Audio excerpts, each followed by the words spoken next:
நெஞ்சு எரிச்சலா இருக்கு, செரிமான பிரச்சனையா இருக்கு, சாப்பிட்டா எதிர்த்துட்டு வருது, நைட் நேரா படுக்கிறதுக்கு ரொம்ப சிரமமா இருக்குன்னு சொல்றேன். இந்த கேர்டுன்னு சொல்றேன், இந்த ஆசிட் ரெஃப்ளெக்ஸ் பிரச்சனையை செல்ஃபா மேனேஜ் பண்றதுக்கு ஒரு சூப்பர் டெக்னிக் இருக்கு, வாங்க பார்க்கலாம். ஃபர்ஸ்ட் வந்து உங்க கையை வந்து இந்த பொசிஷன்ல வச்சுக்கோங்க. இங்க பாத்தீங்கன்னா ஸ்டெர்னம் போன் சொல்லுவோம். இது கீழே அப்படியே வந்தீங்கன்னா எண்ட்ல வந்து ஒரு குழி மாதிரி முடியும். இந்த முடியறது பக்கத்துல கொஞ்சம் 2 தள்ளி இந்த விரல் ரெண்டுமே வச்சுக்கோங்க. இப்படி வச்சுட்டு நான் சொல்லும் போது மூச்சு இழுங்க.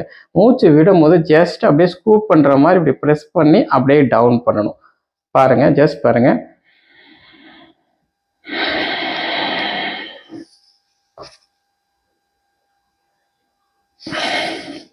இந்த மாதிரி ஜஸ்ட் ப்ரெஸ் பண்ணி டவுன் பண்ணும். டூரிங் எக்ஸ்பிரேஷன், மூச்சு விடும் போது பண்ணும்.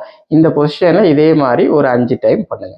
பொதுவாக இப்பெல்லாம் வர ஆசிட் ரெஃப்ளெக்ஸ் வந்து இன்டர்னலை விட எக்ஸ்டர்னலா வர பிரச்சனையில தாங்க வருது. அது முக்கியமா இங்க டயப்ரம் சொல்ற இந்த மசில் வீக்னஸ் ஆகுறதாலையும் உணவு குழாயையும் இந்த ஸ்டொமக்கை கனெக்ட் பண்ற எல்ஏஸ்ன்னு சொல்ற அந்த வால் வந்து ப்ராப்பரா ஃபங்க்ஷன் ஆகாதால இந்த பிரச்சனை வருது. ஸோ அதனால இந்த பிரச்சனைக்கு இப்ப சொன்ன டெக்னிக் ட்ரை பண்ணி பார்த்தீங்கன்னா நல்லாவே ரிலீஃப் கிடைக்கும். ட்ரை பண்ணி பாருங்க. ஆசிட் ரெஃப்ளெக்ஸ் சேர்ந்து எனக்கு படபடப்பா இருக்கு, தலை சுத்தலா இருக்கு, நெஞ்சு வலியா இருக்கு அப்படின்னா உங்களுக்கு வந்து கழுத்து பிரச்சனையாவும் இல்ல வேகஸ் நர்வ்னு சொல்ற அந்த நர்வ் டிஸ்ஃபங்க்ஷனாலும் இந்த ப்ராப்ளம் வரலாம். இதுக்கு வந்து ஆஸ்டியோபதி கைரோபிராக்டிக் ட்ரீட்மெண்ட் தான் பெஸ்டா இருக்கும். இதை பத்தின பதிவு வந்து நம்ம முன்னாடியே போட்டிருக்கோம், அதை டிஸ்கிரிப்ஷன்ல போறேன், பார்த்து தெரிஞ்சுக்கோங்க. ஆசிட் ரிஃப்ளெக்ஸ்ல கஷ்டப்படுற உங்க ஃப்ரெண்ட்ஸ்க்கு இதை ஷேர் பண்ணுங்க. தேங்க்யூ.